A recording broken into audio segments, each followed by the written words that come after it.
तो अब ये वाला एग्जाम्पल करते हैं। क्या दिया हुआ है? अरेंजमेंट ऑफ ऑब्जेक्ट्स, है ना, ऑब्जेक्ट्स को अरेंज करना है, सिलेक्शन नहीं है।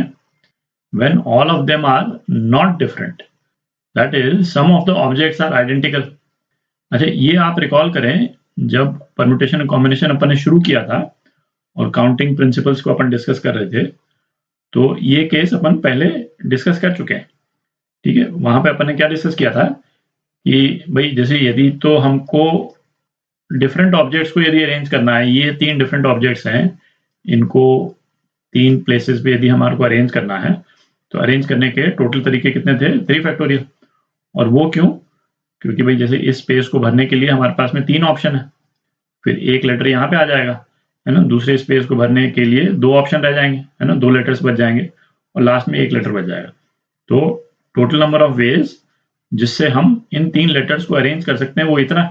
ठीक है, अब इसमें क्या, 2 लेटर्स को यदि हम आइडेंटिकल कर दें, पहला लेटर तो सपोज A1 कर दें और बाकी के 2 लेटर्स को A और A ही कर दें। ठीक है, तो इस वाले केस में बेसिकली क्या होगा कि जैसे ऊपर वाले जो 3 लेटर्स हैं उनको यदि हम अरेंज करते, तो सपोज एक अरेंजमेंट ये आता, ठीक है, A1 A2 A3, और एक अरेंजमेंट ये भी आता, और ये दोनों अरेंजमेंट्स जो हैं वो डिफरेंट अरेंजमेंट्स के रूप में काउंट होते। ठीक है, क्योंकि एक में A2 पहले आ रहा है, एक में A3 पहले आ रहा है, और यदि A2 और A3 एग्जैक्टली आइडेंटिकल हो जाते हैं तो ये डिफरेंस जो है इनमें तो खत्म ही हो जाएगा, तो ये इन दोनों की काउंटिंग तो सेम हो जाएगी बिल्कुल।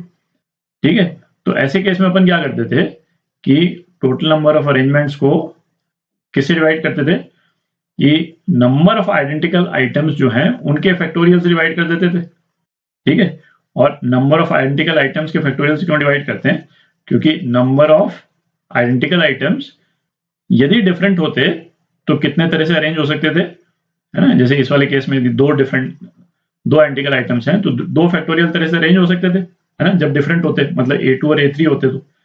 ठीक है, यदि सपोज इसी में 3 लेटर्स और हैं B, है ना, 3 B's और हैं, और इनको यदि हमारे को अरेंज करना है तो हमारे पास में क्या आता है, total 6 letters by 2 factorial 3 factorial.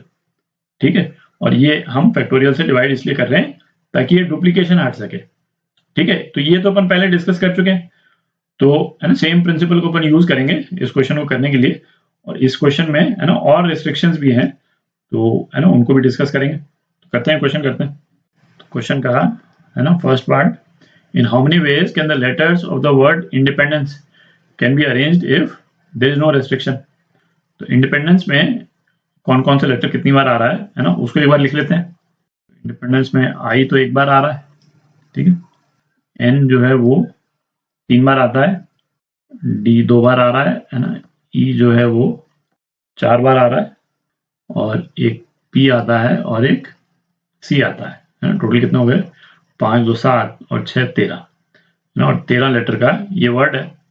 If there is no restriction, तो कोई भी रेस्ट्रिक्शन नहीं होगा तो कितने तरह से अरेंज हो जाएगा, अभी अपन ने डिस्कस किया 13 फैक्टोरियल अपॉन जो लेटर्स आइडेंटिकल हैं उनके नंबर से डिवाइड, है ना, तो 3 फैक्टोरियल बाय 2 फैक्टोरियल, और ये E 4 बार है तो बाय 4 फैक्टोरियल। ठीक है, कोई भी रेस्ट्रिक्शन नहीं होगा, तो इतने वेज से हम इन लेटर्स को अरेंज कर सकते हैं। ठीक है, second part, letter N is never together with another letter N। ठीक, अच्छा, ये प्रिंसिपल भी अपन डिस्कस कर चुके हैं। किसी भी 2 ऑब्जेक्ट्स को हमको यदि ये लिखा हुआ हो कि उनको साथ नहीं रखना है, साथ नहीं रखना है कि मतलब क्या करना है, हमको सेपरेट करना है। किसी भी ऑब्जेक्ट्स को सेपरेट करना है तो उसके लिए हम क्या करते थे, उनको गैप में डाल देते हैं।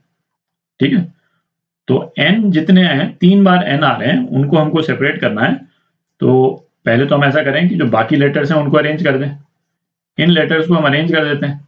ठीक है, तो ये कितने लेटर हैं, 3 7 8 9 9 लेटर हैं, तो ये 9 लेटर्स को अरेंज किया, और डुप्लीकेशन हटाने के लिए 2 फैक्टोरियल, है ना, DD का 2 फैक्टोरियल, और E 4 बार आ रहा है 4 फैक्टोरियल, है ना। इतने तरीके से तो N को छोड़ करके बाकी लेटर्स को हम अरेंज कर सकते हैं। ठीक है, अच्छा, बाकी लेटर्स हैं कितने, टोटल 9 हैं, तो 9 लेटर्स में गैप्स कितने हो जाएंगे भाई, 9 लेटर्स हैं, मैं इनको अभी वो लेटर्स नहीं लिख रहा हूँ, जैसे L1 L2 L3 L4 L5 L6 L7, L8, L9, ठीक है, इस टाइप से मैंने लिख दिया।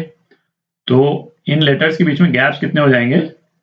10 गैप हो जाएंगे, है ना। 9 लेटर्स में 10 गैप होते हैं, 1 2 3 4 5 6 7 8 9 10, है ना। ये वाला गैप जो है यहाँ पे मैंने इंडिकेट कर दिया, तो 10 गैप हो गए। तो 10 गैप में हमको 3 एंड्स को डालना है। कितने तरीके से डाल सकते हैं?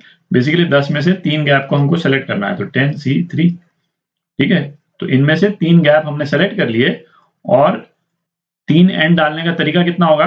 एक ही तरीका होगा, है ना। कोई भी 3 गैप यदि हम सेलेक्ट करते हैं, सपोज ये 3 गैप हमने सेलेक्ट किए, 1 2 और 3, इन 3 गैप को हमने सेलेक्ट किया, इनमें हमको एन भरना है।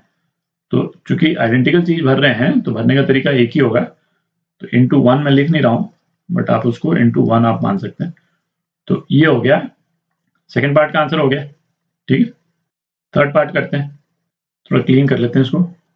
थर्ड पार्ट में क्या बोल रहा है? All Ns are together but Es are never together, ठीक है।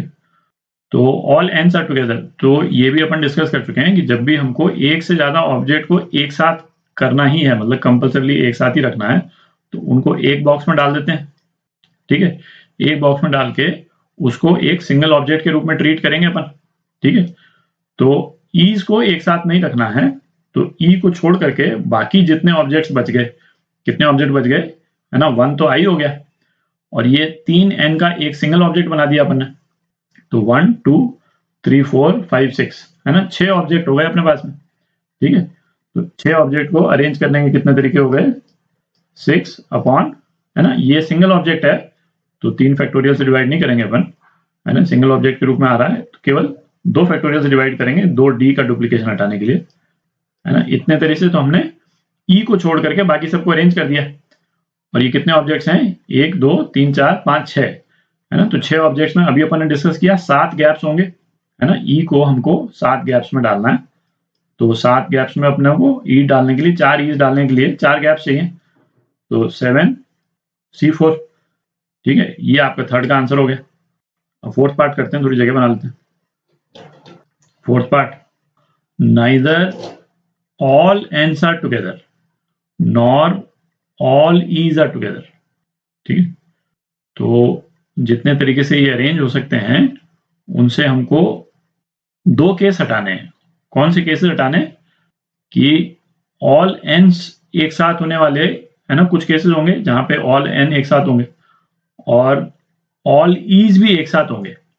तो इस तरह के केस का एक एग्जांपल क्या हो गया?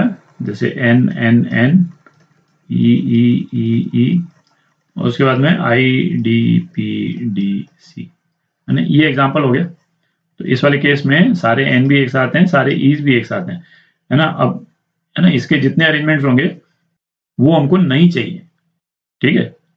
तो ऐसा करते हैं, पहले टोटल नंबर ऑफ अरेंजमेंट्स देख लेते हैं, है ना। उनमें से वैसे सारे केसेस जहां पे सारे एन और सारे ई एक साथ हैं, है ना, उनको माइनस कर देंगे उसमें से, ठीक है।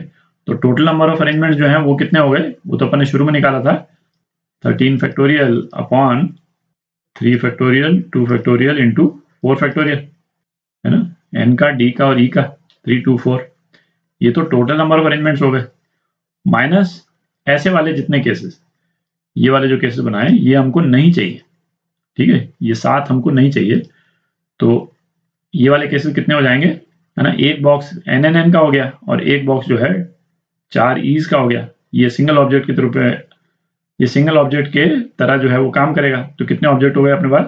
1 2 3 4 5 6 7, 7 ऑब्जेक्ट हो गए।